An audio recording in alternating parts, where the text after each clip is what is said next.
bisa dipakai kalau pengen butuh materi, silahkan rekamannya bisa diambil ulang ya. Jadi bapak-bapak, ibu-ibu bisa mengambil rekaman ulang semua. Silahkan semuanya bisa belajar berulang kali ya. Ini pengetahuan, tetapi bukan hanya sekedar pengetahuan sebenarnya, tetapi ya importasi. Ya. Perjuangan di awal ini menjadi kata kunci. Kalau kita berhasil mendidik anak dengan benar, maka hidup kita sebagai orang tua nanti nggak capek. Saya menemukan banyak sekali orang tua yang akhirnya menyesali hidupnya karena mereka menganggap remeh mendidik anak. Jadi mereka menganggap nanti gampang menyusul ya. Apa Widya Kasyu bisa bahasa Indonesia ya? Suaminya bisa, oke. Suaranya bisa ditangkap ya. Dan karena itu, maka gereja menetapkan standar yang baik, yang tinggi untuk mendidik anak-anak. Kalau kita berhasil mendidik anak-anak, maka perjalanan hidup kita ini akan kita bisa nikmati dengan sungguh-sungguh. Karena hari tua kita, anak-anak kita itu takut akan Tuhan, tinggal dalam kebenaran. Ya. Dan upaya kita adalah melakukan yang terbaik. Sisanya tergantung kepada Tuhan. Karena itu, mari kita berdoa dulu. Ya. Pak John, apakah boleh memimpin doa? Boleh, baik Pak. Oh, silakan doa dulu. Ya Bapak, kami mengucap syukur Tuhan pada siang hari ini kami boleh berkumpul, kami semua keluarga juga Tuhan mengikuti kelas penyerahan anak ini juga Tuhan.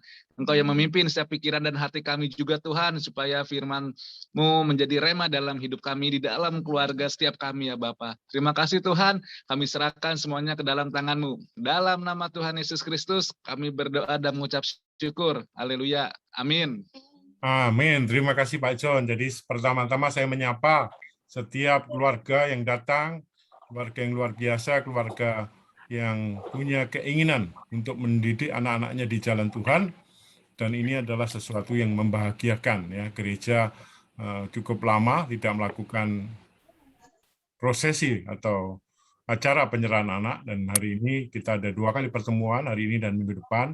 Saya sharing hari ini, kemudian minggu depan ada ketemu lagi. Kemudian 2 minggu lagi itu prosesi penyerahan anak. Nah, ini semuanya tolong di-mute ya, dan wajib dihadiri oleh kedua orang tua, dan semua ini direkam supaya nanti kawan-kawan jika membutuhkan, silahkan nanti biar dikirim materinya.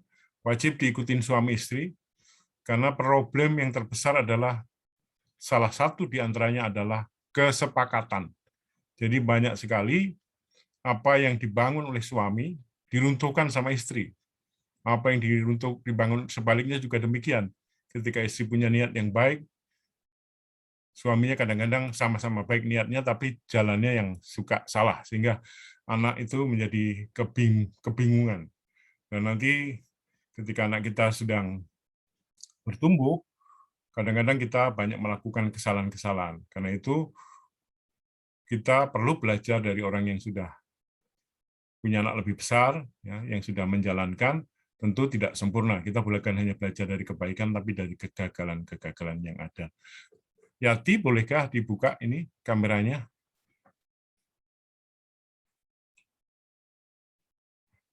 Oke. Ya, silakan, saya akan share materinya.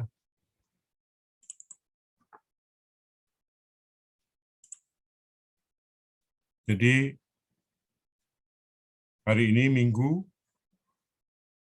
tanggal 12 September, kita session mendidik anak dalam proses penyerahan anak 2 minggu lagi, maka diwajibkan kita semua untuk datang. Jadi, di dalam pertemuan yang pertama kali diadakan online. Jadi, kita berharap tidak mengurangi kualitas, tetapi justru ada waktu kita semua, dimanapun kita ada, kita bisa menikmati.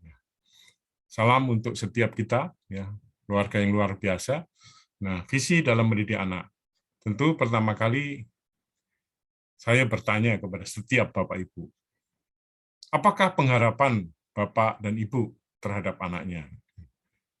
Tujuannya pertanyaan ini adalah berdiskusi berdua-dua, suami istri, selama 3 menit untuk bisa mengekspresikan kira-kira harapan orang tua terhadap anak itu apa? Terhadap anak yang sekarang dititipkan Tuhan, yang nanti kita jelaskan, kepada anak itu apa ya. Silakan, saya berikan waktu 3 menit, jadi sekarang 11.15 sampai 11.18.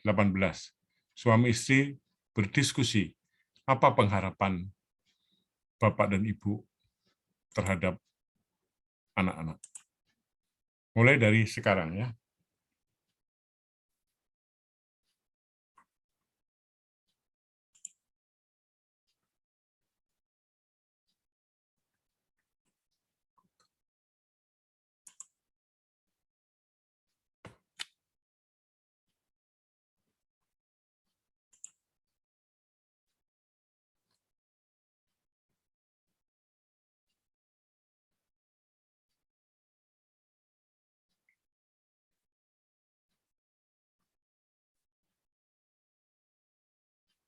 Dua menit lagi, ya sekarang 11.16. Tanyain istri, harapannya apa? Suami harapannya apa? Diskusi.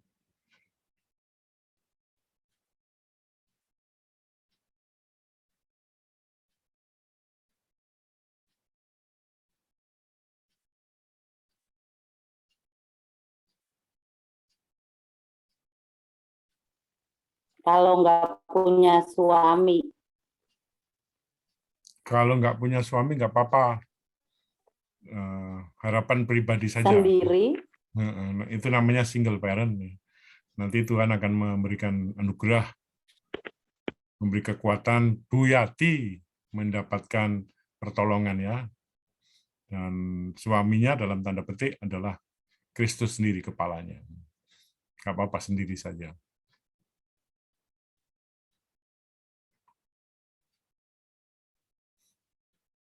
Tentu memang yang nggak ada pasangan tidak dapat dikatakan jauh lebih punya problem ya. Tetapi sekali lagi kasih karunia dari Tuhan itu menolong. Jadi bukan oleh kekuatan kita. 1 menit lagi. Nanti butuh volunteer ya. Nanti volunteernya itu masing-masing memberikan pendapat di 1-2 menit boleh.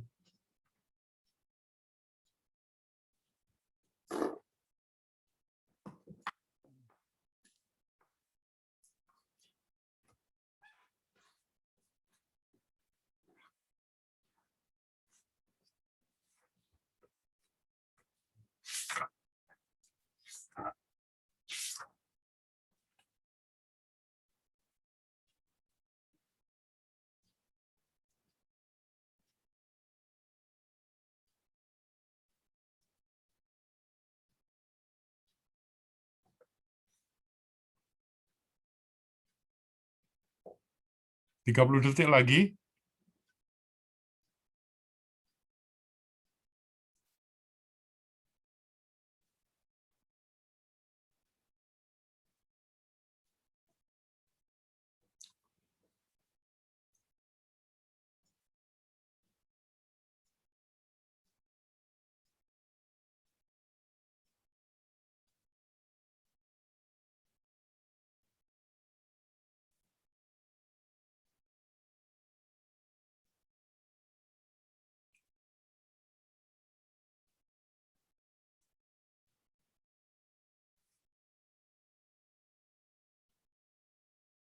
Oke, waktunya habis, sudah 3 menit. Nah, silakan yang volunteer, kalau enggak volunteer nanti saya tunjuk, nggak apa-apa, 1-2 menit. Apa harapan?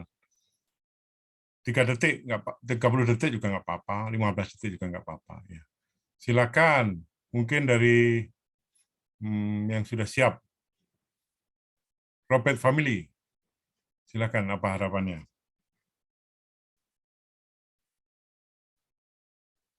Ya, selamat pagi Bapak Ibu semua, Pak Yuni. Terima kasih kita ditunjuk yang pertama. Silakan harapan yang disampaikan sama suami saya. Minta Pak Robert. Silakan saya. harapannya sih menjadi anak yang baik dulu, baik, anak yang bisa nurut dalam hati, tidak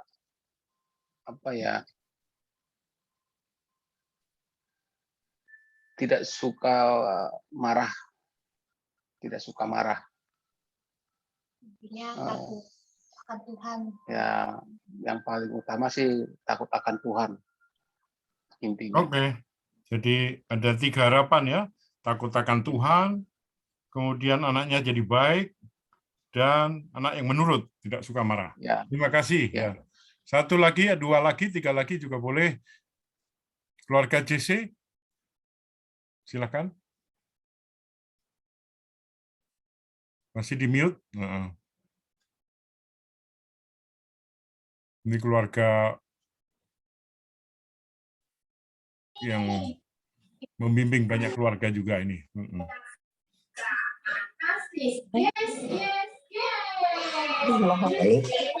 Silakan JC.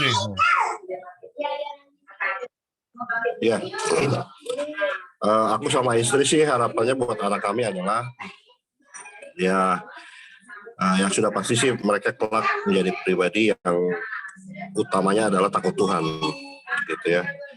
Walaupun entah mereka menonjol di karunia atau kemampuan apa, ya kami berdua sih mendukung selalu kemanapun. Tapi yang terpenting adalah di posisi karakter mereka yang mereka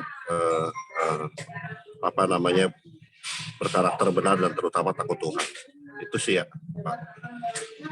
Oke, Jimmy ya, keluarga JC sudah menjawab. Yang terutama itu menjadi pribadi, anaknya menjadi takut akan Tuhan. Terima kasih. 2 lagi, keluarga Agung Wicaksono. Silakan. Ya, kalau kami tadi sudah diskusi dengan istri, yang utama adalah anak yang dengar-dengaran akan firman Tuhan, gitu. Dan kami selalu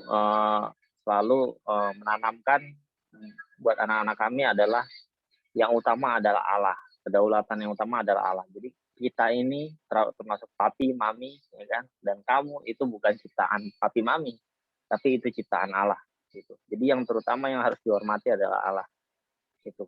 Kedua, baru hormati orang tua, gitu. Ya, terima kasih keluarga Agung Wicaksono. Karena kita ini anak ini titipan Allah, jadi bukan ciptaan orang tua atau buatan kita, jadi harus menghormati Allah. Terutama adalah anak-anak yang dengeran firman Tuhan. Keluarga dari Eko, keluarga Abalaf Cikarang ini tulisannya di sini. Mewakili Abalaf Cikarang, jadi kalau tim sekretariat kita itu anaknya dididik dengan baik, maka itulah cermin dari Abalaf Cikarang. Makanya namanya Abalaf Cikarang. Silakan, Mas Eko sama Cik Marini. Iya. harapan kepada Mira jadi anak yang baik tentunya, jadi anak yang tahu akan Tuhan, sehat, bisa bertumbuh sesuai dengan apa yang Tuhan mau tentunya, yang juga orang tua juga punya keinginan, tapi biarlah Tuhan yang terus arahkan dia. Mira, gitu. Lagi gimana?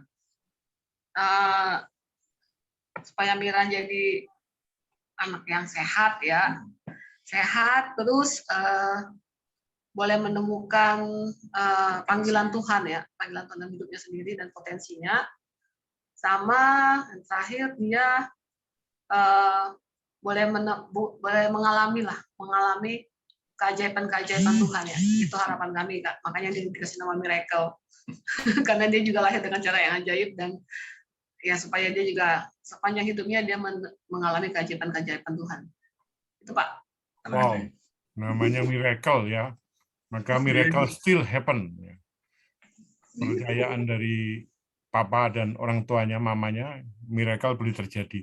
Ini Pak Juster. Buka kameranya Pak Denis. Pak Denis ikut pendidik penyerahan anak. Ya kalau harapan kami sih Pak sebagai orang tua, terutama itu takut akan Tuhan. Kedua, pertumbuhannya ikut campur sama Tuhan dan menjadi anak yang taat kepada orang tua, juga menjadi anak pintar. Ya, kami sebagai orang tua harapan kami ya cuma itu Pak, terutamanya takut akan Tuhan. Wow, terima kasih Pak Justur. Takut akan Tuhan ya, terutama. Terima kasih Pak. Keren Amin. banget ya, jawaban orang-orang Abalaf memang luar biasa. Jadi gini, sesuatu yang baik itu enggak pernah otomatis. Tadi kemarin saya lagi jalan-jalan, apa itu buat program, lagi ketemu teman-teman lucu sekali. Orang-orang bilang gini,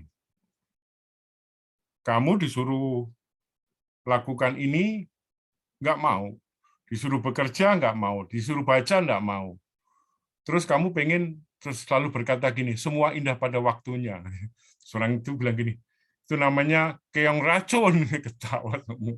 Jadi, kita ini punya keinginan yang baik, tapi kan ini nggak otomatis. Nah, yang baik nggak pernah otomatis. The good thing never automatic. Yang bad thing, yes. Jadi kalau kita ingin yang baik, mesti melakukan ada bagian-bagian yang kita ambil, yang kita lakukan. Kalau ingin biasa-biasa yang rusak, itu nggak usah didesain, nggak usah direncanakan, nggak usah di-planning. Tapi yang ingin baik, engkau harus memplanning. Seperti Tuhan itu merencanakan dengan baik hidup kita. Sejak dari kandungan, ditenun, semua proses itu Tuhan terlibat. Karena itu penting sekali kita ada waktu, ya, berpikir, kemudian merencanakan, betul-betul mendesain kehidupan yang anak-anak yang Tuhan percayakan bagi kita. Tentu yang paling penting adalah kita memberi contoh, teladan, ya. Karena itu kita harus benar-benar menganggap ini penting. Suami istri harus punya waktu untuk anak. Jangan bekerja saja, duduk, dengarkan, kan gitu. Yuk kita mikir apa ini untuk anak kita. Apakah kita mendampingi saat-saat penting apa enggak? Nah, saya pakai slide saja supaya semuanya bisa sesuai dengan jadwal. Karena kalau nggak pakai slide, kalau saya ngomong anak, nanti bisa 2 jam ini, 3 jam gitu ya. Jadi nanti mengganggu schedule. Oke. Sudah kelihatan slide-nya, kawan-kawan semua?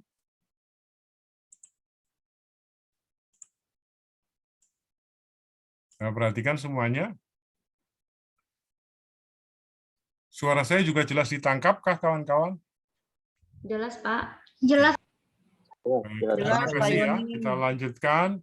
Jadi sekali lagi, awalnya kenapa kita bilang ini? Kita mau mempersiapkan yang baik, tapi kalau kita tidak lakukan apapun yang menjadi tugas dan Apa yang harus dilakukan mereka supaya pengharapan mereka tercapai? Nah, ya, kalau kita tidak melakukan bagian kita, maka kita namanya hanya mimpi, ya, mimpi. Karena itu kita butuh memahami, kan. Yang paling penting hari ini kita bicara tentang pengetahuan, impartasi dulu. Biasanya dari kesimpulan ini, orang-orang ketika ditanyain harapannya, biasanya ada 3 harapan besar, yaitu anak jadi berkat untuk orang tuanya. Pokoknya dia lahir itu bawa berkat, anak menjadi berkat untuk orang lain. Ini termasuk anak yang takut akan Tuhan itu jadi berkat bagi orang tuanya, anak jadi berkat bagi orang lain, bagi generasinya, bagi keluarga besar, bahkan kalau memungkinkan bagi bangsa dan negara, dan anak menghadapi tantangan, siap menghadapi tantangan di zamannya. Karena yang kita hadapi zaman saya, generasi baby boomer beda ya dengan kawan-kawan semua yang lahir tahun 80-an atau kemudian lahir tahun 2000. Atau yang lahirnya apalagi di atas 2015 itu sudah namanya native digital, generasi yang sudah semuanya digital. Kalau saya bersyukur sekali karena semuanya Ada prosesnya. Kami nggak kenal telepon, sampai tahu email, kemudian SMS, kemudian WA, dan semakin cepat. Dan ini percepatan yang luar biasa. Nah, ini semua orang tua ingin jadi berkat anaknya, jadi berkat bagi orang lain, terutama juga bagi zamannya dan bagi Tuhan, dengan karakter dan takut akan Tuhan. Pertanyaan yang perlu dijawab adalah, apakah kita sudah menikmati kehadiran anak kita? Nah, ini pertanyaan untuk perenungan. Sebentar.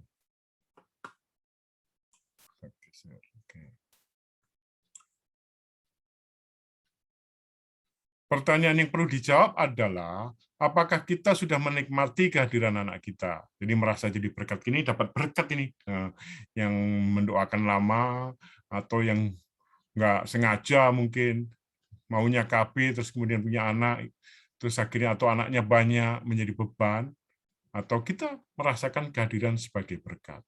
Untuk mewujudkan pengharapan-pengharapan Bapak Ibu tadi, para keluarga tadi, atau orang tua, bukan hanya sekedar membesarkan anak, tetapi juga mendidik. Jadi kata kuncinya mendidik.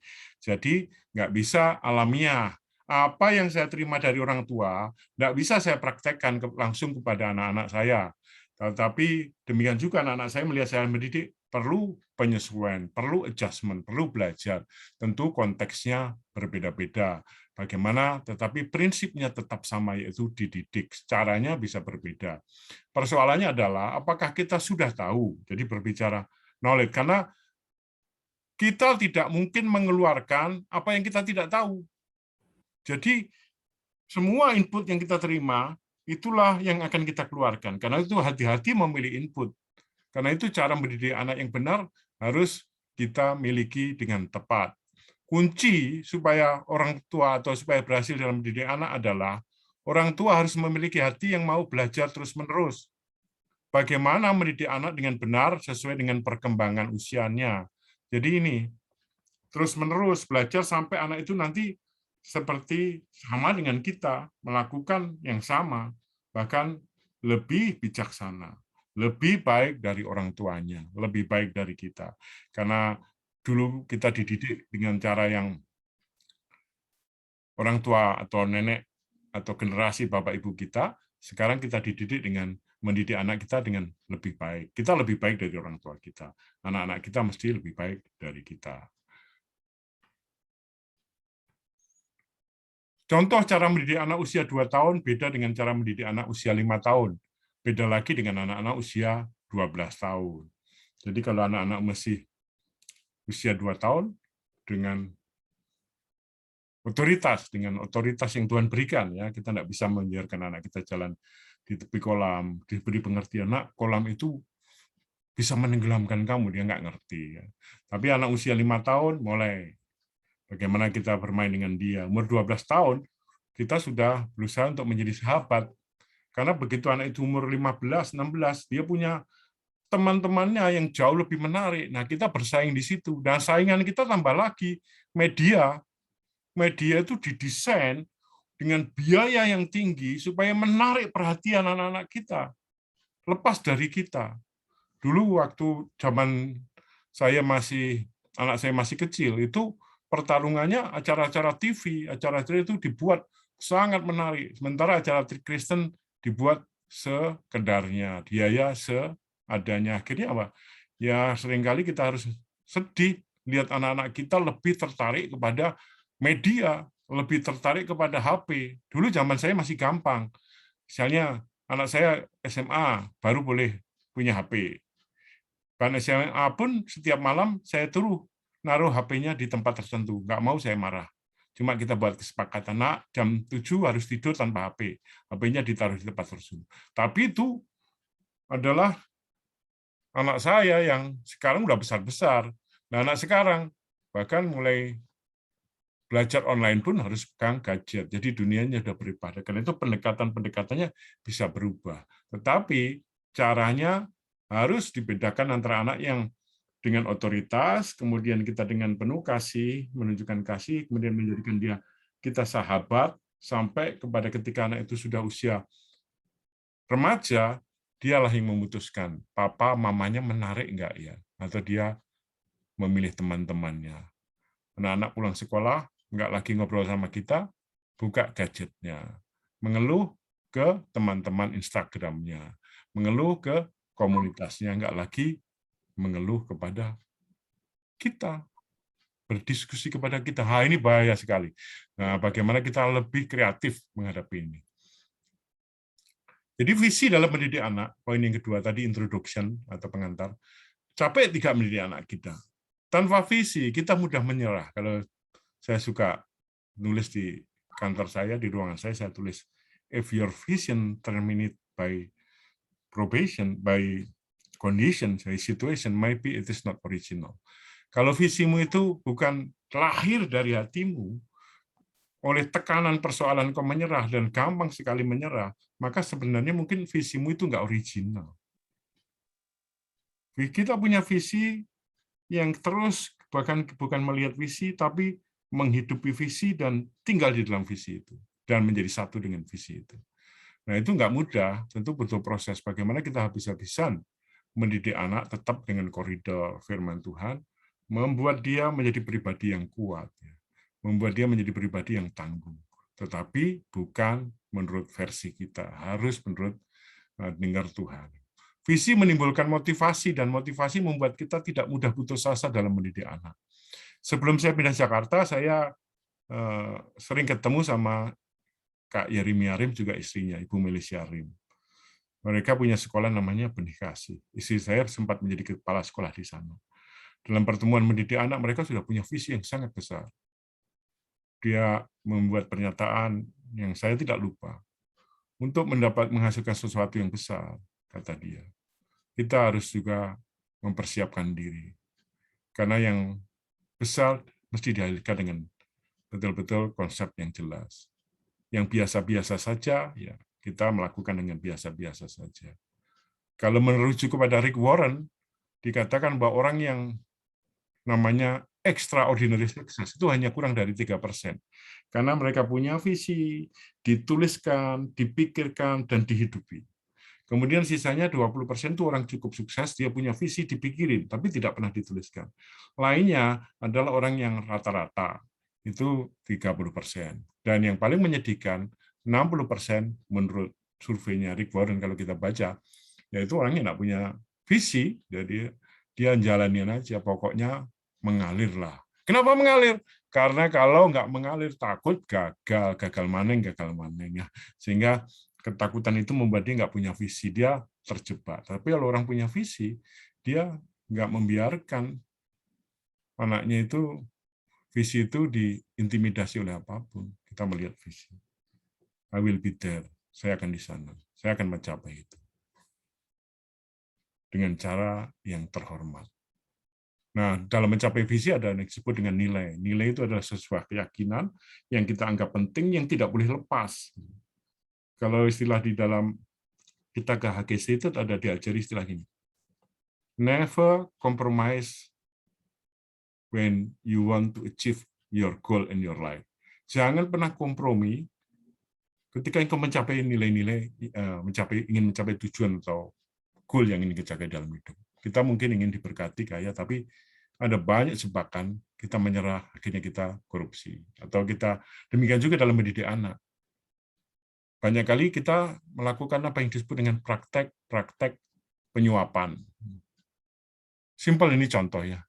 Supaya anak kita mau mandi, kita suap dengan apa? Hadiah. Nah sini nak, kalau mau mandi nanti dapat hadiah. Akhirnya anak tidak melihat kepentingan mandi itu, tetapi hadiah. Itu bentuk-bentuk penyuapan ringan atau praktek sihir yang dilakukan anak kita terjebak di dalamnya. Misalnya, Pak belikan permen ya, kesenangan dia. Kita nggak mau belikan, dia nangis. Dia mentur-menturin kepala, saya lihat sendiri. Atau bahkan yang lebih mengerikan lagi, praktek sihirnya dia tahu kalau dia anaknya hamba Tuhan, mintanya di depan jemaat. Coba lihat Pak Pendeta kalau punya anak, anaknya minta di depan jemaat, Pak, minta gini. Bapaknya langsung ngeluarin uang, kenapa? Dilihat orang kan gitu. Itu anak yang pintar, tetapi sebenarnya sedang praktik sihir. Nah, perhatikan, jangan kita terjebak hal kayak gini. Saya punya tip-tip mengatasi seperti ini ya, tapi Tentu dilihat konteksnya dulu. Bagaimana, apakah itu apply zaman sekarang, masih bisa diimplementasikan atau tidak. Misalnya, dulu anak saya nangis, ya, minta ini, ya saya bilang, nak, I love you, saya peluk dia. Tetapi saya katakan, ini tidak baik untuk kamu. Tidak semua keinginanmu harus disetujui. Oke? Bahkan saya suka bilang di rumah itu, semua hal pun, kalau itu kita butuh, kita beli. Dan kamu sudah melihat. Tapi semurah apapun, kalau itu tidak bermanfaat, kita sepakat untuk tidak membeli. Jadi membangun nilai-nilai kayak gitu. Jadi anak kita percaya diri, tidak sombong, itu dibangun dengan sebuah nilai. Sehingga kita tidak terintimidasi. Kalau mau nangis, misalnya saya pergi pernikahan. Kalau anak ikut kan capek, paling setengah jam, capek, ganggu, narik-narik kita. Saya bilang, Pak, ikut-ikut. Saya bilang, sederhana aja, saya turun dari mobil, saya peluk, I love you, katakan, tapi Papa nggak bisa ngajak kamu sama mama. Karena nanti problem, kamu capek. Nangis nggak apa-apa, nangis saja dulu. Yuk, udah selesai nangisnya, I love you, nak, tinggal pergi. Jadi, itu mesti dilatih. Yang mengontrol itu kita, bukan anak-anak. Nah, banyak pasangan muda itu, kalau boleh saya bahasa saya ya, kalau zaman dulu disebut tuh ngawur dalam mendidik anak. Nggak punya visi, nuruti semua, pokoknya nggak nangis, kasih HP. Minta ini dikasih, lama-lama. Itu sejak bayi sudah pintar anak itu. Makan, nangis, supaya berhenti kasih susu. Lama-lama yang menentukan jadwal makan anak. Yang menentukan itu kita tahu, oh jam segini waktunya makan, waktunya. Dan kita minta hikmat Tuhan, tetapi kitalah yang mengontrol. Karena kita tahu kebenaran. Anak-anak kita belum. Nah ini harus dimiliki visi. Jangan sampai anak-anak kita ini menjadi ahli-ahli praktek sihir. Sementara kita terjebak menjadi ahli-ahli penyuap.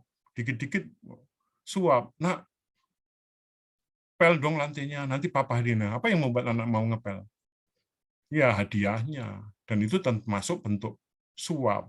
Jadi disinilah terjadi kelihatannya aman, tetapi sedang proses penghancuran.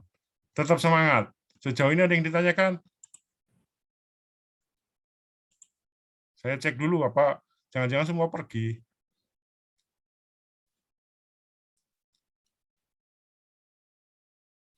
Ada yang ditanyakan, Mas Agung?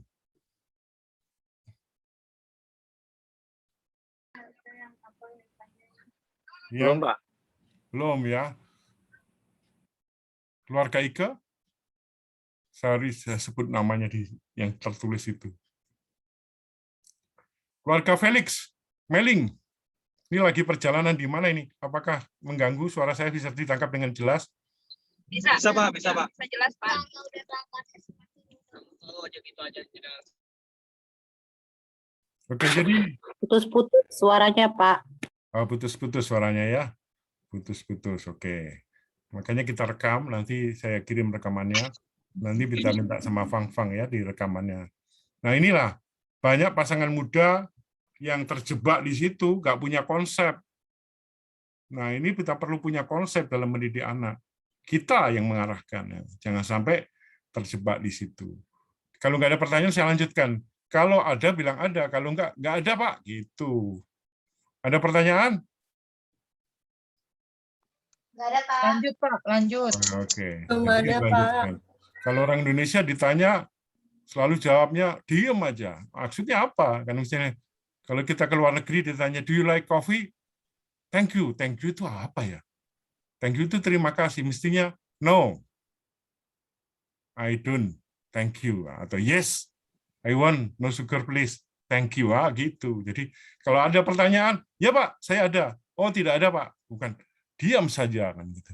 Jadi tidak dimengerti. Nah, ini maaf kayak kelas, namanya juga pelajaran mendidik anak, pelajaran orang tuanya supaya mendidik anak dengan benar gitu. Halo Pak Denis.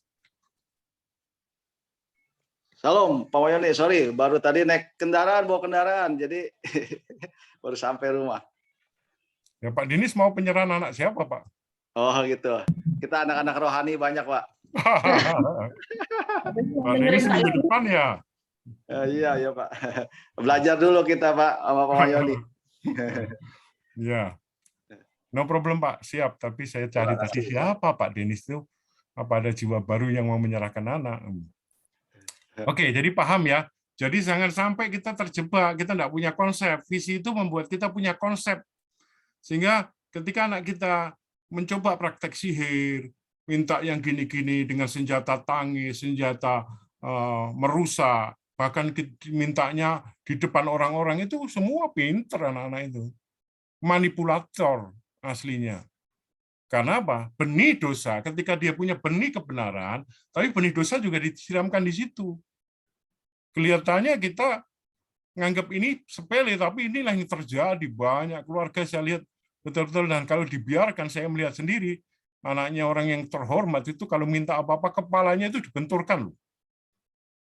Kalau nggak dikasih, di tembok ini, apalagi kalau mintanya di depan tamu-tamu, orang tuanya sering menyerah. Contohnya lagi, kalau kita suka, jangan menegur anak di depan tamu waktu komsel kan, itu anak kita lompat-lompat, nginjak sana, nginjak sini, terus ditegur. Anaknya sakit hati, konflik, setelah itu terjadi. Kenapa kita tidak orang tua namanya proaktif? Proaktif itu apa? Kumpulin. Guys, anak saya cuma 3 waktu itu, saya kumpulin nih. Sebentar lagi kita ada komsel. Apa yang dimaksud komsel? Komsel kita ketemu dengan hamba-hamba Tuhan. Kita harus menghormati. Kamu nggak boleh, kalau nggak penting, terus gini-gini gitu.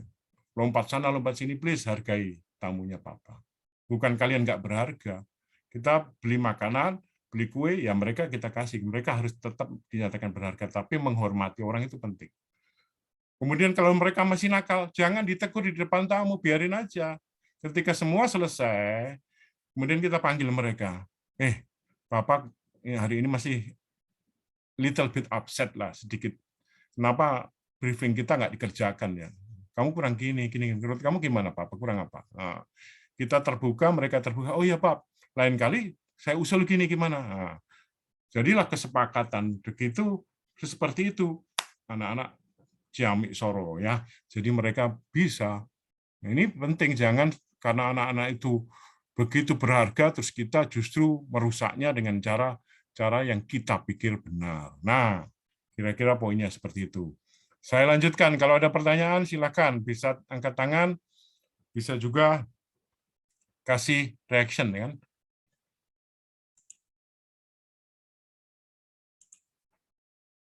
Tadi sampai mana ya?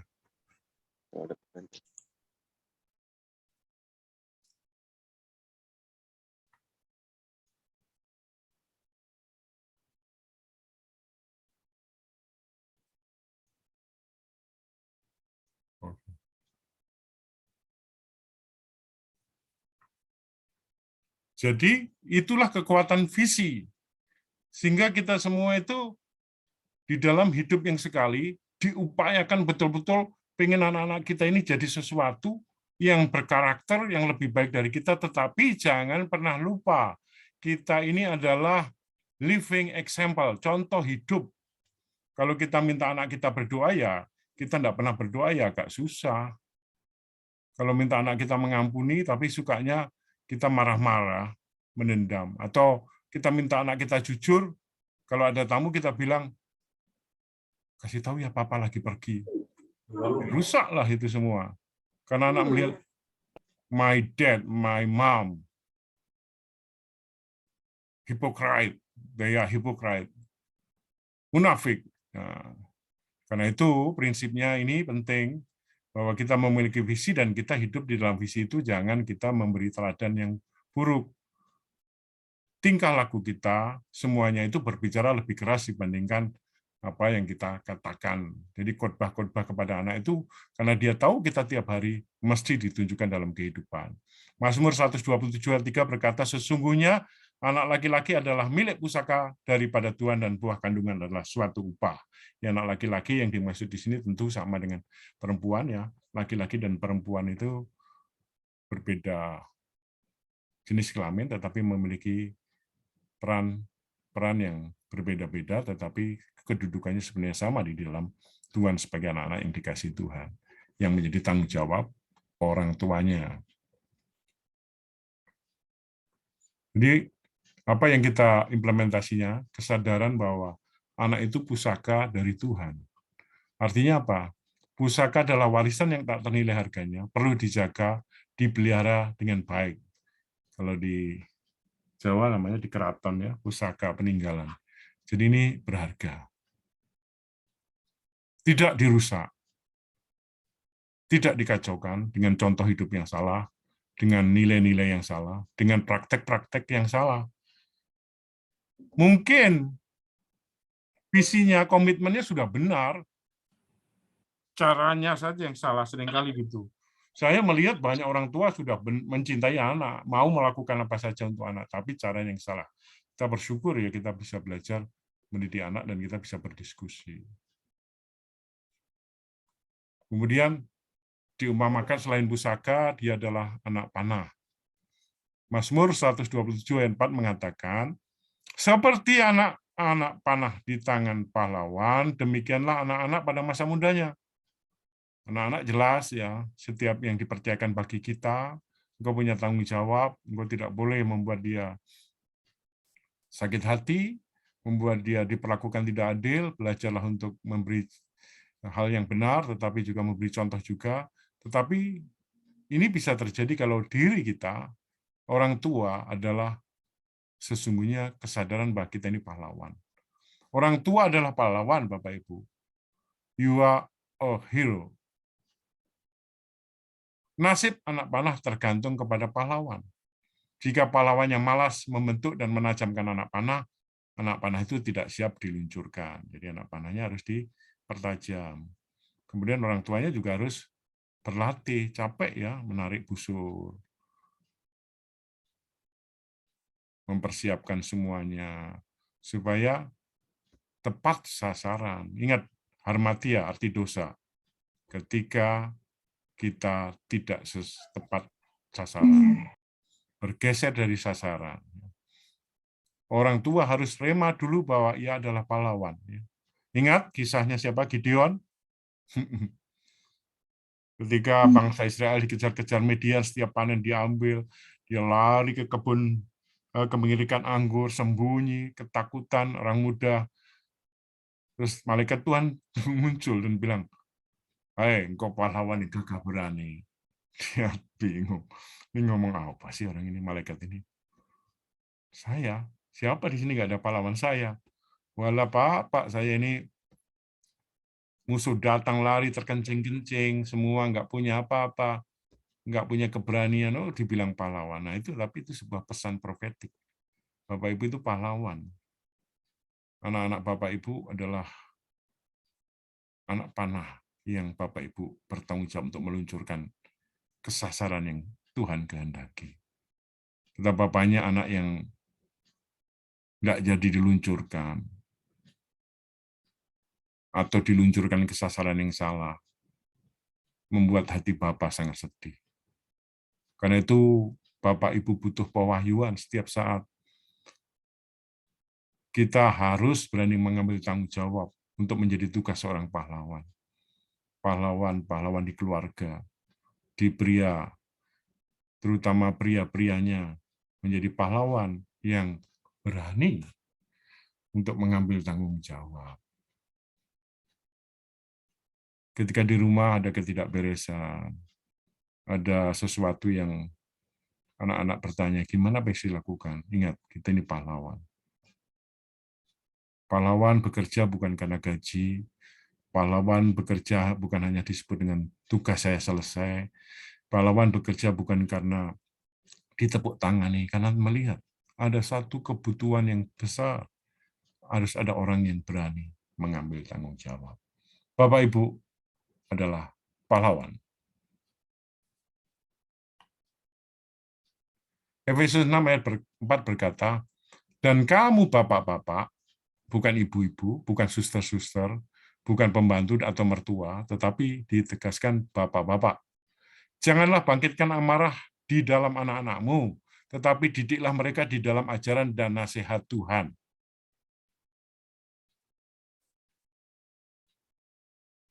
Jadi anak itu kadang-kadang nggak ngerti caranya. Ada anak hamba Tuhan ini, kalau ini Pak Dinis tahu itu, di Pria Sejati, yang di daerah pinggiran, dapat mobil, second gitu. Wah, senangnya minta ampun karena zaman itu mobil masih langka. Dia sayang sekali. Anaknya itu mengasihi bapaknya. Ketika bapaknya pergi mobilnya kotor, dilihat kok kotor, dia cuci, tapi kok nggak bersih, dia ambil itu kawat-kawat itu, sabut yang pakai kawat itu. Dia cuci, tapi akhirnya berat semua. Bapaknya marah. Anaknya dipukul sampai tangannya cacat, melukai. Kita punya banyak harta di rumah. Tapi jangan sampai semua diukur dengan harta. Ingat, anak kita lebih berharga dari harta. Saya masih ingatlah sama istri aja. Waktu saya punya mobil baru sekali. Istri saya bawa mobil, terus mutar, nggak tahu ceritanya ditabrak orang. Peyok sekali, lumayan. Terus dia setengah ketakutan, dia cerita, "Pak, mobilnya ditabrak ini. Gimana yang nabrak ya?" Oke. Terus dia, "Gimana ini, Pak?"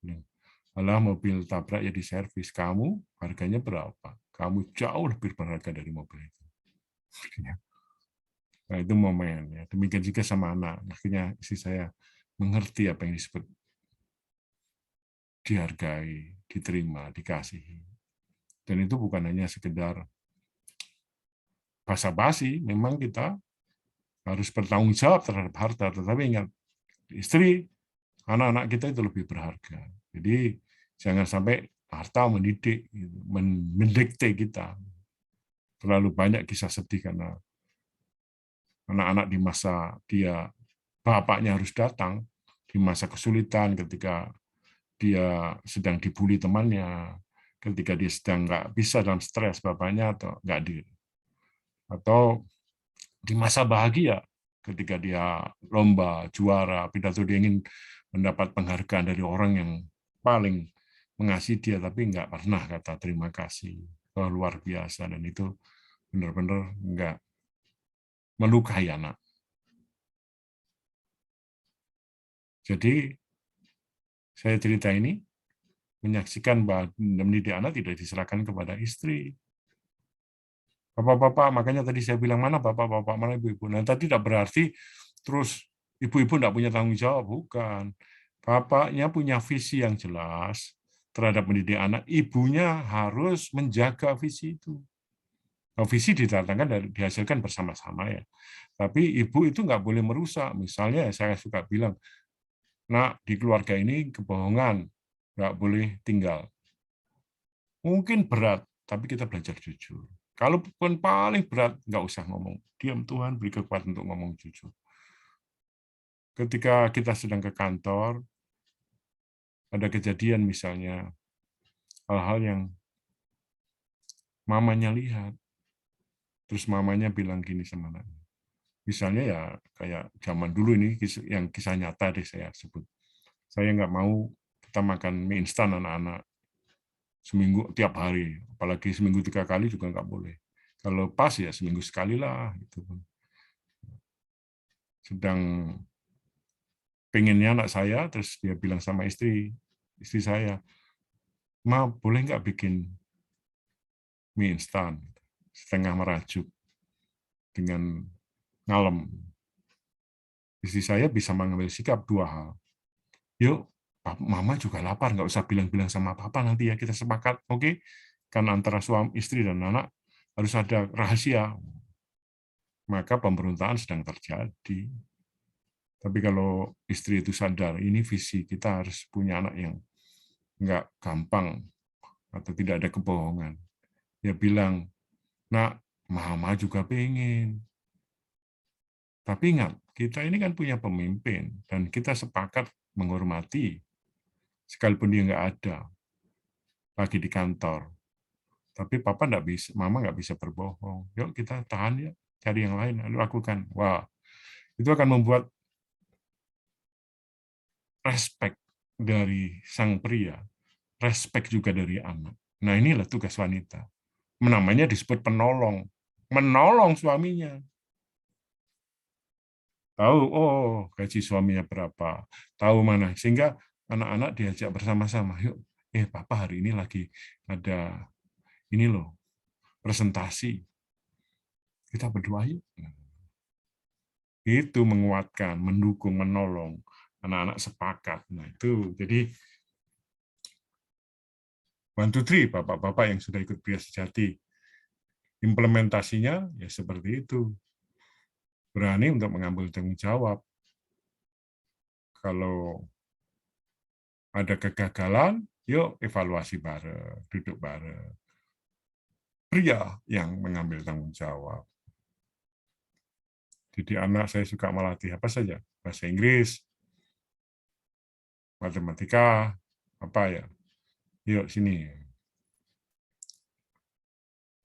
Jadi saya berharap season ini setiap orang tua mengerti visi dalam mendidik anak. Setiap loh ya. Jadi makanya saya cek satu-satu, ini suaminya datang nggak, istrinya datang nggak. Percuma kalau kita ngomong sama istri atau ngomong sama suami nggak ada kesepakatan, perlu diulangi. Duduk bareng. Kesepakatan itu menjadi senjata yang paling penting, Bapak Ibu. Kalau kita tidak sepakat, ya kita tidak menikah kan? Menikah karena kita sepakat. Harus ada waktu buat kesepakatan bareng-bareng gitu. William Stephen. Ada pendatang baru ini, saya nggak tahu William Stephen. Iya Pak. Iya Pak Maharyoni. Oh, dengan Bu siapa? Bu Alkian. Oke. Iya. Buka kameranya, Bu. Boleh bentar ya Pak ya. Ya, shalom Pak. Oh iya. Ada pertanyaan, Bu? Apakah paham yang saya sampaikan tadi? Paham sih Pak. Ada pertanyaan. Belum ya? Iya, ya. Oke, jadi setiap orang tua mengerti visi dalam mendidik anak. Ini bukan main-main. Setiap anak itu membawa rezeki sendiri-sendiri. Kalau waktu Musa saja lahir, dibuang ke sungai karena diperintah membunuh anak-anak dari bangsa Israel, kemudian diketemukan lagi oleh permasyuri raja, dan disusui sendiri oleh mamanya. Bahkan mamanya dalam menyusui anaknya sendiri, itu digaji oleh kerajaan. Jadi, Bapak Ibu kalau yang sudah punya anak, nah di sini nanti kita berbicara, nggak boleh namanya aborsi. Kita ini pro-life. Jadi, nggak ada istilah pro-life. Setiap anak yang lahir dari hubungan orang tuanya yang sudah diberkati dalam pernikahan itu adalah berkat. Kalau mau menunda kelahiran karena perencanaan, boleh. Tetapi tidak boleh aborsi. Ya. Karena itu harus mengerti benar visi ini. Jangan, karena setiap dia akhir, anak itu punya malaikat yang menjaga dia, punya rencana Tuhan atasnya, dan diizinkan lahir melalui hubungan intim orang tuanya, dititipkan ke kita. Jadi setiap orang yang mengambil komitmen, orang wajib mengambil komitmen bertanggung jawab mendidik anak di jalan Tuhan. Nah inilah tujuannya, jangan sampai kita keluarga ini, keluarga Kristen, simbol saja, tetapi begitu di dalam praktek, maka kita tidak punya jalan ini mendidik anak-anak kita, tidak punya visi, sehingga gampang sekali digertak oleh anak-anak yang praktek sihir kayak tadi katakan, oh minta ini nangis, minta ini, harus akhirnya mengontrol anak. Terus kita juga nggak punya visi, ikut-ikutan menyuap anak, mendidik yang salah, akhirnya jadi apa? Bubrahlah kan rumah tangga kita. Kenapa? Nanti kita air mata yang kita hasilkan itu ketika anak kita sudah dewasa, sudah seperti pohon yang tidak bisa dibengkokkan lagi. Yang ada adalah air mata. Dan sudah tidak bisa diambil alih. Ketika saya ada di Cikarang, saya sering bilang sama kawan-kawan, anakmu itu membutuhkanmu loh. Adakan waktu untuk dia. Oh nanti Pak, sekarang lagi fokus uang, mereka butuh uang. Iya. Tapi tetap berikan waktu. Nggak sempat, kemudian seringkali tiba-tiba waktu berlalu, tiba-tiba anaknya sudah kuliah. Udah nggak ada lagi, kenal juga rasanya juga hambar hubungannya. Wow, saya bilang, kamu sudah mesti banyak berubah, ambil waktu. Karena ini yang disebut dengan sudah terlambat, tapi peluangnya ada tapi lebih kecil. Karena itu sejak awal kalau kita tahu yang benar, jauh lebih mudah jalan kita. Mengapa perlu penyerahan anak? Tadi kalau kita belajar firman Tuhan hari ini, memahami sebab supaya kita bisa menghidupi akibat. Jadi berbicara why. Why itu kenapa? Kenapa kita lakukan ini? Kalau orang nggak punya objektif yang jelas, itu seringkali hidupnya jadi standar-standar saja. Tapi kalau orang punya tahu why, kenapa saya harus ke gereja? Kenapa saya harus saat teduh pagi-pagi? Memang kalau enggak, kenapa? Kesadaran itu, why itu akan membuat kita jadi pemimpin kalau di dalam manajemen. Kalau how, kita menjadi operator karena berbicara proses. Penting juga. Tapi why, alasan melakukan sesuatu itu penting. Ini penyerahan anak berarti apa? Tindakan yang alkitabiah. Nabi Samuel, Yohanes Pembaptis, dan Yesus pernah diserahkan kepada Allah di bait Allah ketika mereka masih kecil. Dalam 1 Samuel 1 ayat 12, ibu dari Samuel yaitu Hana menyatakan, aku akan mengantarkan dia, maka ia akan menghadap kehadirat Tuhan dan tinggal di sana seumur hidupnya. Jadi Yesus diserahkan, semua diserahkan. Jadi tidak dibaptis ya, tapi diserahkan. Jadi kita tidak membaptis bayi. Jadi ini tindakan Alkitabiah. Kemudian demi kepentingan anak kita, penyerahan anak adalah titik awal seorang baby melangkah dalam perjalanan rohaninya. Penyerahan anak yang dilakukan di depan jemaat akan meletakkan anak tersebut di bawah payung otoritas rohani dan perlindungan dari gereja. Orang tua dapat menyimpan foto maupun sertifikat penyerahan anak untuk di kemudian hari menceritakan kepada anak bahwa mereka pernah diserahkan kepada Tuhan.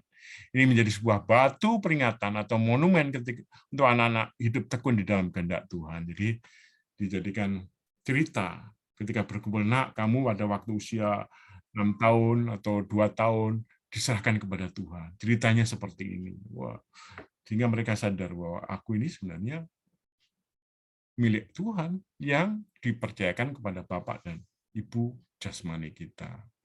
Karena itu ini demi kepentingan anak juga. Kesadaran bahwa anak-anak kita ini miliknya Allah. Dia confident menghadapi persoalan. Ada chat yang masuk, sinyal jelek, oke. Nggak apa-apa kalau sinyal jelek. Next slide. Kemudian demi kepentingan orang tua, kita sebagai orang tua, di dalam penyerahan anak, orang tua secara terbuka, yaitu di depan jemaat, menyatakan komitmen mereka untuk mendidik anak mereka di dalam ajaran dan nasihat Tuhan. Jadi bukan mendidik dengan cara kita, Bapak Ibu, cara di dalam ajaran dan nasihat Tuhan.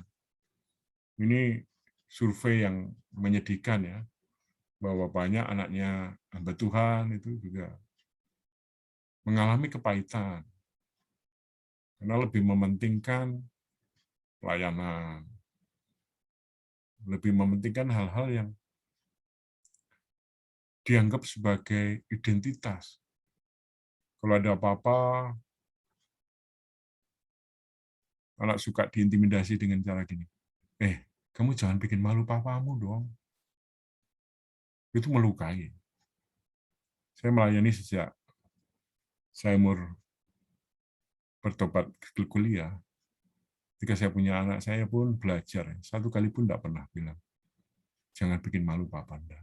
Saya cuma lebih banyak bilang, kamu dikasih papa seutuhnya. Jadilah dirimu sendiri dan sesuai dengan harapan Tuhan dan orang tua. Anak bersalah itu biasa, Bapak. Jangan dipermalukan. Apa kata orang? Kamu anaknya hamba Tuhan loh. Kata orang, kamu orang. Itu melukai. Kita lebih baik berkata apa? Papa mengasihi kamu, Papa belajar mengasihi kamu. Ini tidak berarti kalau kita pelayanan terus anak kita perlu apa-apa terus kita tinggalkan pelayanan. Bukan, itu bicara masalah mengatur. Saya suka, itu masalah manajemen. Saya suka nggak bahagia lah, upset, sedih lihat para pekerja di beberapa tempat cerita. Katanya, Bapak, kita prioritas sana. Ini saya lambung pelayanan, saya minta ngajak jalan-jalan. Orang nggak percaya sama kamu nanti. sudah mengiyakan pelayanan, atur, sampaikan kepada keluarga, nak, tanggal segini Papa pelayanan dukung dalam doa yuk. Kalau ada hal yang perlu Papa bantu sekarang dong. Nah, itu mengkomunikasikan. Jangan sudah janjian sama orang karena alasan anak, nah itu namanya manipulasi. Perhatikan ya Bapak Ibu, kita tetap juga harus punya kepentingan bahwa kita juga profesional dalam menghadapi sesuatu. Saya berusaha untuk bilang ya kepada yang ya dan tidak kepada yang tidak. Contohnya sering sekali lah.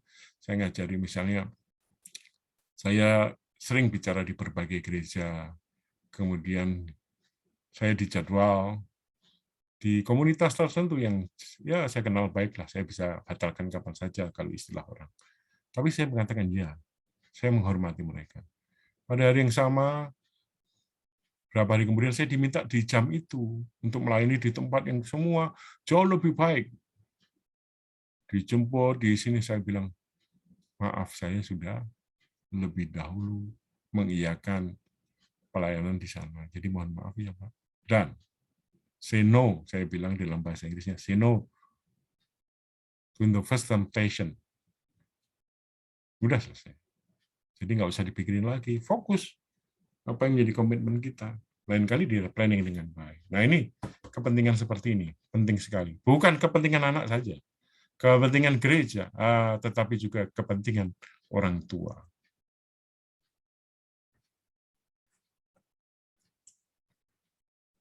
Tindakan penyerahan anak ini juga meneguhkan iman orang tua ketika mereka mengambil satu komitmen seperti Yosua yang berkata, tetapi aku dan seisi rumahku, kami akan beribadah kepada Tuhan. Yosua 24 ayat 15. Orang tua perlu meneladani sikap Hana ketika ia menyerahkan Samuel yang masih kecil kepada Tuhan. Maka aku pun menyerahkan kepada Tuhan seumur hidupnya, terserahlah kiranya ia kepada Tuhan. Dengan menyerahkan anak kepada Tuhan berarti menggenapi rencana Tuhan, keinginan Tuhan, dan maksud Tuhan atas setiap anak. Arti penyerahan anak, poin bab 4, membawa anak tersebut mengenal dan percaya kepada Tuhan Yesus. Jadi, bukan hanya berkarakter baik, tapi memastikan anak tersebut akan mengenal dan percaya kepada Tuhan Yesus. Karena anak dilahirkan dalam dosa, Mazmur 51 ayat 7, sejak Adam dan Yesus dalam dosa, maka anak-anak kita adalah dilahirkan dari benih dosa. Anak perlu diceritakan tentang kematian Yesus untuk dosanya, supaya suatu saat ia memiliki iman untuk percaya kepada Tuhan Yesus dan secara pribadi menerima Yesus sebagai Tuhan dan Juru Selamatnya. Kedua, mengambil tanggung jawab untuk mengasihi, melindungi, mendidik anak tersebut sesuai dengan firman Tuhan. Kemudian yang ketiga, menjaga anak-anak dari hal yang belum dapat mereka bedakan, baik yang baik maupun yang jahat. Misalnya dari pengaruh media, buku, majalah, sosial media sekarang, HP, dan pergaulan. Mengapa Bapak Ibu nanti mengucapkan janji? Karena orang tua menyatakan janji komitmennya di depan Tuhan dan jemaat.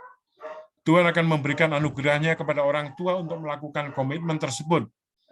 Di dalam penyerahan anak, yang terpenting bukan terletak pada penumpangan tangan dan doanya, tetapi pada janji orang tua untuk taat dalam firman Tuhan.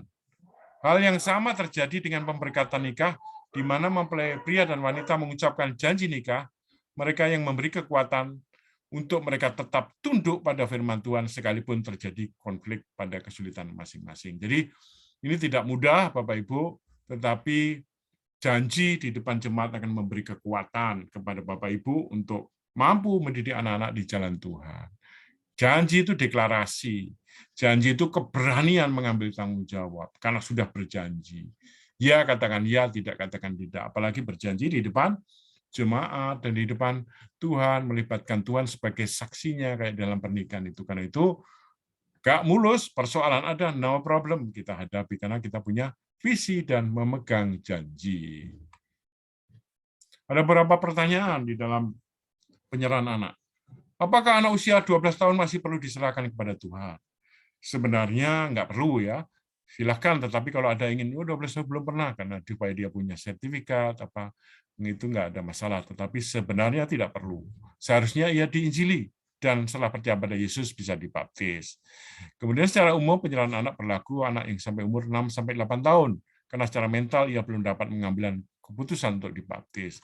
Tetapi ini tidak kaku, misalnya umur 10, 11, bahkan 12 pun, Pak, saya pengen, ya silakan aja. Tetapi yang paling penting adalah what's next-nya, mengajari dia, mengenalkan dia kepada Tuhan. Apakah ada tujuan lain dalam penyerahan anak yang sudah tersebut di atas? Ada. Apa itu? Untuk administrasi, di mana kadang-kadang orang tua membutuhkan surat sebagai pengganti surat baptisan anak.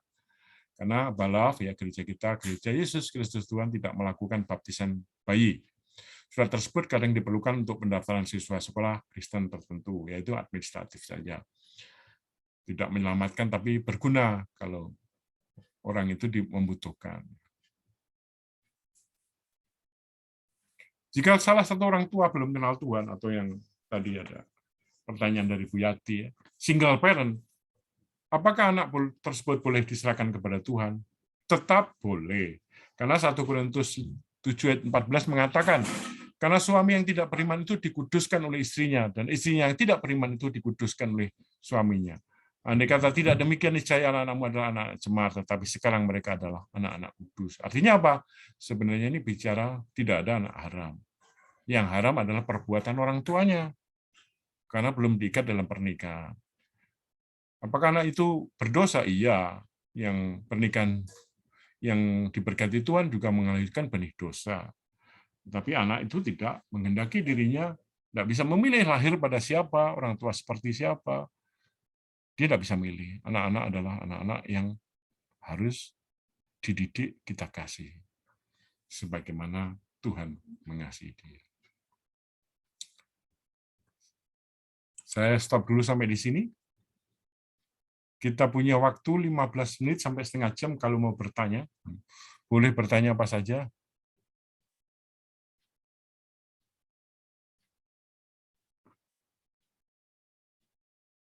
Mariana Damanik, tadi kamu belum menjawab. Yang untuk volunteer silakan bertanya. Jadi ini ada catatannya.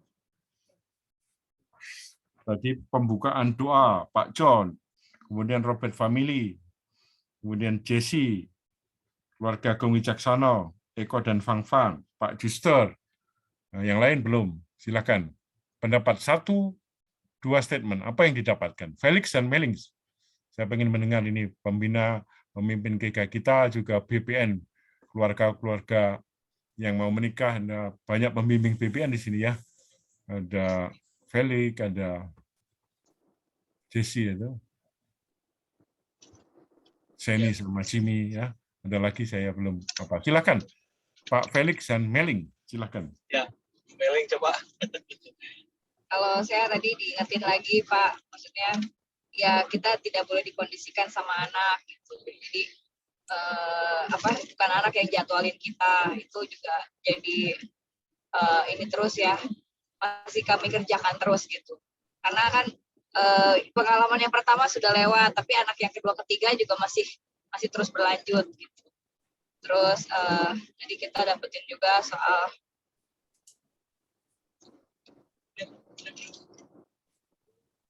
ya kalau aku mungkin aku bukan mau nambahin, cuma aku share yang tadi Pak Hayoni nanya aku kan, kenapa anak itu mau diserahkan? Aku sama Meling gini sih prinsipnya, sebenarnya anak itu bukan kepunyaan kita gitu kan, tapi kepunyaan Tuhan. Jadi kita nggak punya kendali penuh sama anak itu gitu. Somehow kita berpikir, wah seharusnya anak kita itu seperti, wah anak ini yang baik, anak ini yang taat banget gitu. Kita maunya kan seperti itu gitu tujuannya kan. Tapi anak itu bukan punyaan kita dan bukan kemauan kita gitu, tapi kemauan Tuhan. Jadi aku memang mau menyerahkan anak aku gitu kan, punya tujuan biar ya memang Tuhan yang kendalikan, Tuhan yang jadikan alat gitu, alatnya Tuhan, bukan dari kemauan kita gitu. Makanya aku juga mau setiap anak aku itu diserahkan sama Tuhan. Itu sih dari aku gitu. Dan kami hanya sebagai pahlawan lah ya, bilang. Ya, mantap. Jadi pahlawan ya, nggak usah minta penghargaan macam-macam. Kayak pahlawan revolusi, pahlawan yang memerdekakan Indonesia kan tidak harus demi gaji, tidak apapun. Kita mendidik anak karena Tuhan Amin. mengasihi dan Tuhan ingin anak-anak kita jadi sesuai kehendaknya. Terima kasih. Hati-hati di Thank you jalan. Pak Wayani, thank you juga. Terima Iya, kasih. Pak. Silakan yang lain yang belum memberikan komentar 1-2 kalimat. Mengulang, menambahkan juga boleh. Pak Denis. Cukup Pak, saya menambahkannya minggu depan aja Pak. Hari Iya. ini saya terima aja Pak. Terima ya kasih, Pak Denis ya. Ya Pak Denis, nanti minggu depan. Saya tanggal 26 ingin mendoakan, tetapi saya sudah ada jadwal, jadi saya bersyukur bisa sharing hari ini, tapi saya nanti izin tanggal 26 ada acara di gereja di apalagi Jakarta, di Oikos, gereja Oikos. Oke, silakan Finalia. Saya belum mendengar Finalia dan suaminya. Apa yang didapat dari session ini? Ya, shalom semuanya, Pak Mayoni. Shalom. Saya mewakili dari keluarga saya ini kadang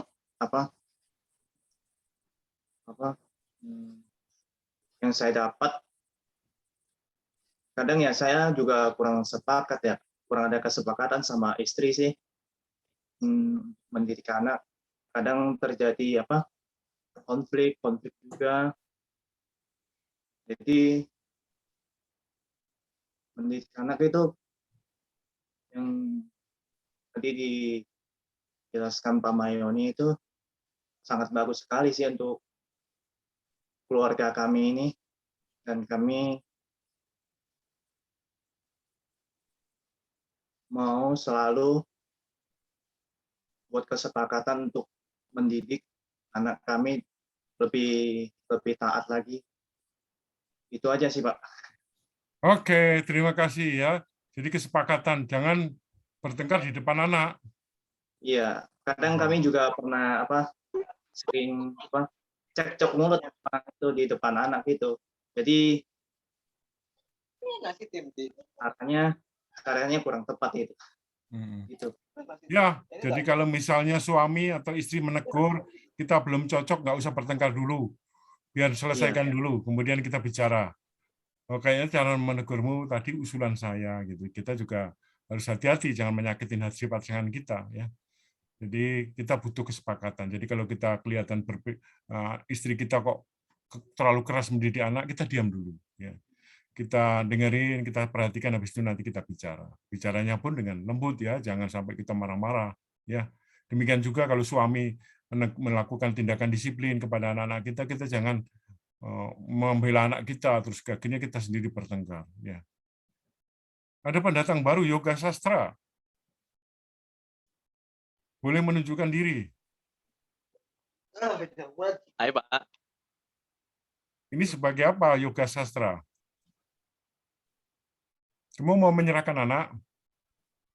Iya Pak, betul Pak, ini Pak. Saya Pak. Ya. Kamu baru datang ya? Iya Pak, betul Pak. Baru selesai meeting nih Pak. Ya, kamu harus mendengar lengkap session ini. Ya, nanti terus disampaikan. Pak, saya sudah dengar, ada pertanyaan apa enggak? Gitu ya. Karena kalau enggak, nanti ngulangi sendiri kan repot nih, makanya saya rekam. Evan, nanti tolong rekamannya dikasihkan ke Yoga ya, sama selfie ya. Iya Pak. Gitu ya, paham ya. Supaya kamu dengar, clear, supaya kamu bisa paham visi dan misi tujuan kita menyerahkan anak. Oke. Mana istrimu? Masih pelayanan Pak. Waduh, masih pelayanan. Iya. Oke, nanti mendengarkannya harus berdua ya Yoga. Oke Pak. Ya, mendengarnya berdua, kemudian diskusi gitu ya, jangan sendiri-sendiri. Karena ini kesepakatan. Hal yang penting nggak boleh, ingat, hal yang penting tidak boleh dianggap tidak penting. Kadang-kadang kita menganggap bukan nggak penting, mungkin karena jadwal apapun, tetapi kita juga harus mengerti bahwa mendidik anak adalah sesuatu yang prioritas bagi keluarga Kristen, karena anak adalah buah dari pernikahan kita, dan kita harus menjaganya dengan baik. Oke, terima kasih Yoga. Tolong salam sama Silvi dan mendengarkan itu, dan nanti harus kirim berita ke saya. Pak, saya sudah mendengarkan. Ada pendapat saya seperti ini, komen saya. Oke, clear? Terima kasih. Oke. Ada lagi pertanyaan? Ya 2 lagi, kalau nggak ada pertanyaan, saya tunggu sampai ada, kan gitu. Kalau nggak ada, kelas belum bisa tutup. Namanya juga saya dosen biasa aja. Jadi saya masuk season pelajarannya Pak Denis. Pak Denis sudah siap season kedua sekarang, Pak. Dimajukan, Pak.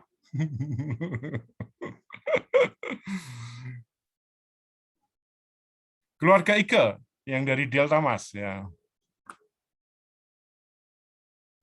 Silakan. Ya hampir sama sih Pak ya. Dalam hal mendidik anak ini kadang ada perbedaan sama istri juga untuk masalah penanganan ke anak gitu loh. Ya memang mesti diselesaikan dulu sama istri, mesti dirembuk dulu gitu Pak. Terus saya ada sedikit pertanyaan Pak untuk anak yang sekitar umur 10-11-an gitu ya. Ya ini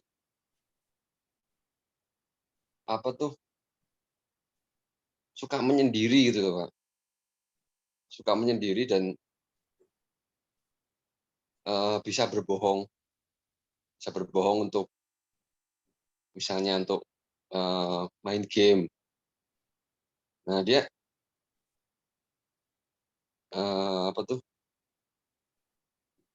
dia nggak mau cerita sama orang tuanya gitu. Nah gimana baiknya ya mesti kita untuk ngatasin ini gitu. Maksudnya udah sering dikasih tahu. Tapi berulang lagi. Gimana Baik. baiknya untuk menasehatinya gitu. Jadi kalau anak ini sepintas ya, kita memang harus masuk ke detail. 11 tahun, terus karena anak sekarang kecepatan pertumbuhannya itu berbeda. Dengan adanya teknologi, kita biasa dekat sama HP dan lain-lain, itu kecepatan bahkan kalau disebut dengan masa menstruasi, itu bisa lebih cepat. Karena itu tingkat kedewasaannya berbeda dengan usia-usia di waktu zaman saya. Karena itu yang paling penting adalah anak harus belajar setiap perbuatan ada konsekuensinya, ada risikonya. Jadi kalau misalnya anak umur sampai 11, 12 masih diizinkan, kalau dia berbuat salah, dia harus tahu risikonya apa.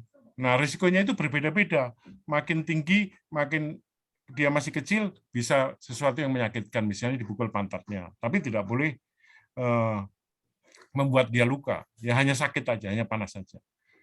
Anak saya, ini contoh aja, anak saya kalau salah, saya ketika usianya usia tertentu, saya peluk dia, saya kasih tahu salah. Tapi apakah dia nangis? Ya, kita sadarkan hati nuraninya, kesalahannya di mana. Habis itu, sini nak, tahu resikonya dong. Apa itu? Ya, dapat disiplin. Nah, disiplin harus tetap diberikan. Makin tinggi usianya, mungkin uang sakunya dikurangi. Mungkin tinggi lagi, apalagi yang dilakukan. Misalnya, dia nggak boleh kemana-mana, dia main. Berikan disiplin yang mendidik, yang membuat karakternya dia jadi lebih baik. Saya makin rendah hati, makin rajin, itu boleh. Tapi bukan disiplin yang menyakiti dia. Tetapi harus. Rasa sakit karena misalnya fisik, itu boleh usia tertentu. Habis itu nggak boleh lagi. Usia 12 ke atas jangan dipukul. Jangan. Dan dipukul pun itu harus hati-hati, dijelaskan, nak salahmu gini, dan nilai keluarga kita mendisiplinnya bentuk itu. Nah, itu yang harus jelas. Tapi kesepakatan itu, Pak, itu penting sekali. Saya bahkan suka ngajari dulu namanya raker keluarga. Kita pre-treat, kemudian raker. Papa visinya gini, mama yang dilakukan, anak-anak ke depannya gimana. Nah, mereka presentasi, makin lama mereka makin memahami betapa orang tuanya mengasihi. Tapi butuh memang kesepakatan. Oke, nanti bisa follow up, diskusi apa saja kalau kita setelah selesai ini, kepada Pak Sian, kepada saya, kepada juga Pak Denis yang mendidik, sudah dibekali dengan mendidik anak. Tapi kira-kira prinsipnya itu. Kesepakatan ya Pak ya, sering diskusi sama suami istri. Bahkan kalau saran saya, jangan sampai suami istri itu nggak pergi berdua ketika punya anak. Kadang-kadang anaknya ditinggal. Fellowship berdua. Jangan anak jadi penghalang hubungan. Pergi keluar kota berdua, menikmati dan ngobrol dari hati ke hati. Saya banyak lihat teman sejak punya anak nggak pernah pergi keluar kota, salah. Harus pada waktu berdua menikmati hubungan yang intim dari hati ke hati. Itulah kekuatan kita. Ya, setuju Pak John? Ada waktu berdua terus. Pak Roni. Terakhir dari Pak Roni. Oh ya Pak. Halo. Ya, silakan Pak Sorry Roni. Pak ya, sambil nyetir Pak ya. Ya, hati-hati Pak. Ya, Kalau Pak. Ya bisa Pak, ini agak santai Pak. Ya kalau memang pertanyaan sih, ya yang tadi Pak Mahyoni cerita sih, apa yang dilarang dilakukan, kebanyakan sudah saya lakukan Pak.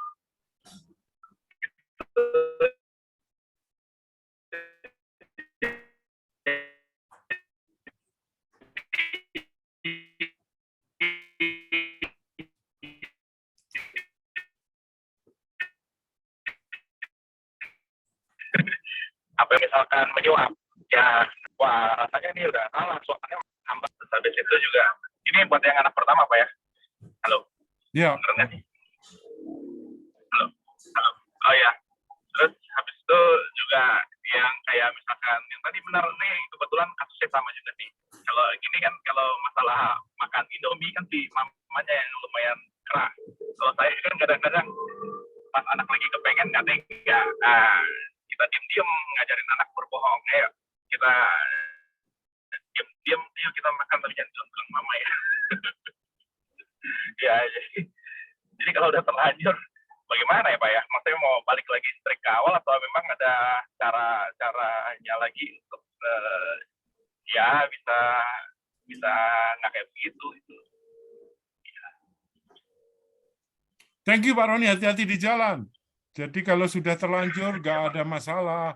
Kita harus perbaiki saja. Jadi Papa kumpulin anak-anak dan pertama buat kesepakatan dulu sama istri, yuk kita kembali yang konsep yang benar, kemudian jangan ragu-ragu untuk minta maaf sama anak.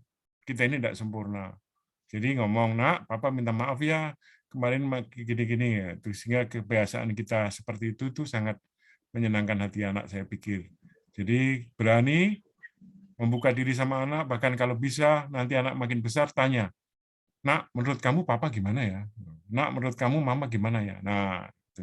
Mereka jadi feel free untuk menyatakan pendapat tanpa menyerang. Jadi ingat, menyampaikan pendapat tanpa menyerang itu bisa dilatih di rumah. Oke, sudah 1,5 jam Bapak Ibu. Secara ini saya pikir materi sudah cukup. Saya ingin semuanya dibuka, ya, memastikan siapa saja yang Bu Yati dibuka boleh, ya, Eko Fangfang, ya, semua dibuka. Nah. Jadi ini yang datang 1, 2, 3, 4, 5, 6, 7, 8, 9, 10, 11, 12, 13, 14, 15, 16, 17, 18. Yang single parent Bu Yati ya. Kemudian kita doakan habis ini Yoga Sastra tadi terlambat jadi harus melihat video ya dan memberikan laporan ya, kira-kira gitu aja. Yang lainnya sudah oke semua. Supaya nggak ngulangi yoga ya, daripada buat kelas sendiri, kamu lihat kemudian tanyakan apa saja. Kemudian yang lain saya pikir cukup. Masih ada pertanyaan terakhir? Silakan kalau mau ada ditanyakan. Dan ini nggak forum ini ya, nggak berhenti sampai di sini. Kalau mau kapan aja ada ide kita kumpul sekali-sekali sharing tentang bagaimana kita mendidik anak itu. Pengajar-pengajar baru sudah muncul, Pak John, ya, Pak Denis luar biasa, Pak Felix dan Meling akan menjadi pengajar yang luar biasa, Bu Risa ya akan muncul dengan talenta. Tolong dibagikan. Nah, tapi yang paling penting adalah mengalami. Inilah proses pengalaman. Nanti Bapak Ibu akan menolong banyak jemaat yang mengalami proses ini. Karena hal kecil pun kadang-kadang orang tidak tahu caranya. Jadi alami prosesnya, jadikan diri kita menjadi pemenang dan tulislah dengan jujur. Jangan sampai kita bukan kelihatan baik, munafik, kelihatan lulus, enggak usah. Enggak penting itu. Itu membangun reputasi. Tapi bangunlah karakter apa adanya, dan itu akan menjadi Anda menjadi kekuatan yang luar biasa. Sekali lagi saya bertanya, adakah pertanyaan sebelum ditutup? Tidak ada, Pak. Tidak ada ya. Sekali lagi, Rudi, Caca, ada pertanyaan? Pak John, ada atau pertanyaan itu, Pak? Oke. Oke, Pak. Oke, baik. Kalau nggak ada, saya akan berdoa. Dan saya juga mohon maaf, nanti tanggal 26 tidak hadir. Tapi saya percaya Tuhan menolong setiap Bapak Ibu dengan dahsyat dan luar biasa. Kayaknya Fang mau tanya, Fang? Enggak? Udah, Pak. Udah ya. Yuk kita berdoa. Bapa di surga, kami bersyukur untuk kesempatan yang Tuhan beri di dalam hidup kami dengan mendidik anak yang Kau percayakan dalam pernikahan kami. Kami bersyukur Tuhan atas pengetahuan yang Tuhan beri. Kami terbuka terus terhadap Roh Kudus-Mu yang menolong kami. Pertemukan kami dengan kebenaran dan hikmat dari kerajaan surga, sehingga anak-anak kami itu boleh bertumbuh dengan baik dan sehat, sesuai dengan kasih karunia yang Tuhan berikan. Tolong Tuhan, supaya kami semua hari ini yang datang, boleh Roh Kudus-Mu menolong firman boleh tinggal dalam hati dan pikiran kami. Jadikan suami-suami menjadi pemimpin kepala rumah tangga yang mengambil tanggung jawab, yang melayani, yang mendengar, dan mencukupkan segala kebutuhan.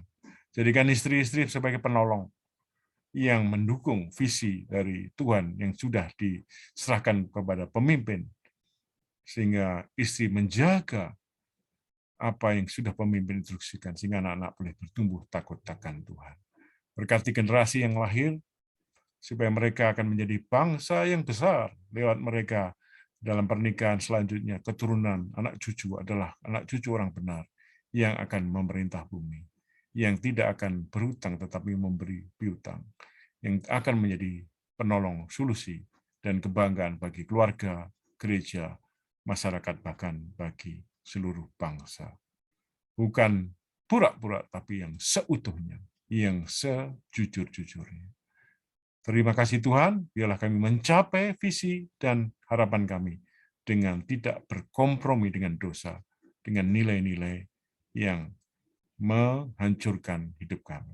Kekuatan dari Tuhan turun, damai sejahtera dari Tuhan turun, dan Kau melindungi yang masih di perjalanan, lanjutkan aktivitas, dan juga yang belajar lewat rekaman, kiranya Tuhan juga menolong. Terpujilah Tuhan, Roh Kudus-Mu yang menolong, membawa kami ke dalam seluruh kebenaran. Di dalam nama Bapa, Putra, dan Roh Kudus. Haleluya Tuhan. Amin. Demikian dari saya hari ini. Sampai ketemu ya. Sekali lagi boleh dibuka, kita foto. Senyum. 1, 2, 3 senyum yang terbaik. Ya, 1, 2, 3. Makasih Pak Juster, Eko. Mbak Yati baru muncul. Satu lagi, sekali lagi. Ini semua, 1, 2, 3. 1, 2, 3. Oke. Oke, sampai ketemu lagi. Bless you, Pak John, Yoga, Kevin, Pak Denis, semuanya. Pak Robert, ya, Vina. Terima kasih, Pak Mayoni. Bu Risa, bless you. Eko, Fang. Kasih Pak Yoni. Yoga, semangat. Izin Liv ya. Terima kasih, Pak. Saya bless you. Hati-hati di jalan semuanya. Ya, Pak, makasih.